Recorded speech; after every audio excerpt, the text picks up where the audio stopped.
তো যে টিম আমাদের এলাকাতে আসছে, আমাদের অত্যন্ত সুপরিচিত আমাদের এই স্কুলের সম্মানিত প্রতিষ্ঠাতা ভাতিজা এবং সাবেক সভাপতি জনাব ফরিদুদ্দিন আহমদ সাহেবের সুদক্ষ সন্তান আমাদের ইশতিয়াক আহমেদ ভাই উপস্থিত আছেন। আসসালামু আলাইকুম ওয়া রাহমাতুল্লাহি ওয়া বারাকাতুহু। আহমদুল্লাহ ভাইয়ের সাথে দোয়া করবেন। তো তার টিমের পক্ষ থেকে আমাদের একজন রাখবেন জনাব সাব্বির সালমান।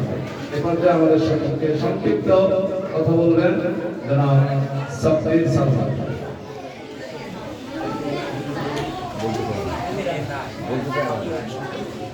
আমাদের ইশতিয়াক ভাই একটু শুভেচ্ছা বক্তব্য রাখবেন। আসসালামু আলাইকুম ওয়া রাহমাতুল্লাহ। আমরা পেছনে যারা আছি একটু বসে যাই আর সবাই একটু শুনি কিছুক্ষণ।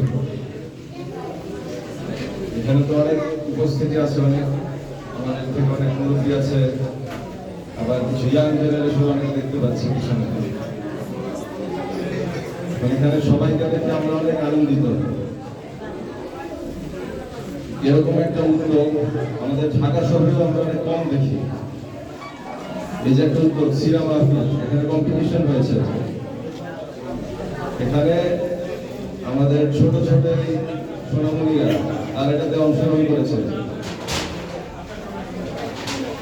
পেছনে অনেক কথা হচ্ছে, আমরা বসে যাই। ভাইয়া সবাইকে একটু বসাই দিই। আমরা এরকম একটা সিনেমা ফিল্ম, এটার কম্পিটিশন কিন্তু সচরাচর দেখা যায় না সব জায়গায়। এই উদ্যোগটা আমরা এখানে দেখতে পাই, বেশ আনন্দিত। এবং আশা করি এরকম উদ্যোগ আরো কন্টিনিউ হবে। হযরত মুহাম্মদ সাল্লাল্লাহু আলাইহি সাল্লাম, ওনাকে আমরা অনুসরণ করবো, কিন্তু আগে জানতে হবে আমাদের, নাকি না জানলে আমরা তাকে অনুসরণ করতে পারবো না। তো ওনাকে অনুসরণ করার জন্য আমাদের এখানে কিছু প্রাইজও আছে, সেখানে দেখলাম এখানে ওনার ব্যাপারে, ওনার জীবনের ব্যাপারে অনেক কিছু লেখা আছে, এটা আমাদের অনুসরণ করতে হবে। সবার আগে এটা আমাদের পড়তেও হবে। এখন আমরা বড় হয়ে ছোট ছোট ভাইদের জন্য বলছি, আপুদের জন্য বলছি, আমাদের বড় হয়ে আলেম ওলামা হতে হবে। আরে কিন্তু অনেক দায়িত্ব, ডাক্তার ইঞ্জিনিয়ারও হতে হবে, সাথে সাংবাদিক রাজনীতিবিদ সবই হতে হবে। কারণ এই দেশ আগামীতে কারা চালাবে, আমাদের কিন্তু হাত ধরতে হবে একটা সময় গিয়ে। কিন্তু আমরা যদি আমাদের নবী হযরত মুহাম্মদ সাল্লাল্লাহু আলাইহি ওয়াসাল্লাম ওনার ব্যাপারে যদি না জানি, আমরা কি হিসেবে আমাদের দেশটা চালাবো, কিভাবে চালাবো, কাদের শিক্ষা আমরা নিয়ে চালাবো, এটা খুবই জরুরি যে আমরা ওনাকে অনুসরণ করি।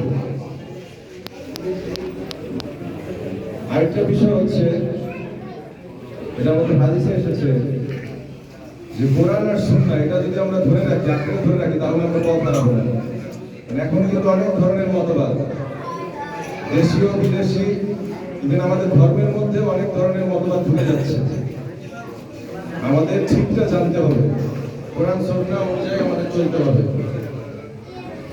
পড়াশোনা করার যদি অভ্যাস না থাকে আমাদের, তাদের জন্য বলছি ভাই, আমার প্রিয় কিছু ভাইরা আছে এখানে, বাইরে নবীন বশির, আরো এই ভাইরা আছে, তারা এটার সাথে জড়িত। তাদেরকেও আমি আহ্বান করবো, সবার সাথে যেন আমরা কাজ করি, আর নিজেরাও যদি পড়াশোনাগুলো করি।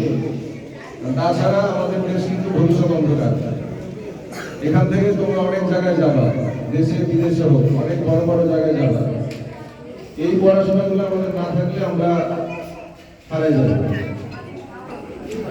এদিকে আমি বলতে চাই যে আমরা যেন পড়াশোনার মধ্যে থাকি আর আমাদের নবী হযরত মুহাম্মদ সাল্লাল্লাহু আলাইহি ওয়াসাল্লামকে অনুসরণ করতে পারি। সেখানে এসে খুব ভালো লাগলো আমাদের। আশা করি এরকম আরো অনেক উদ্যোগ আমরা নিব, ভবিষ্যতে কয়েক মাস পর পরই নিব, আমরা আরো অংশগ্রহণ করবো ইনশাআল্লাহ। ধন্যবাদ। আসসালামু আলাইকুম। ওয়া আলাইকুম আসসালাম।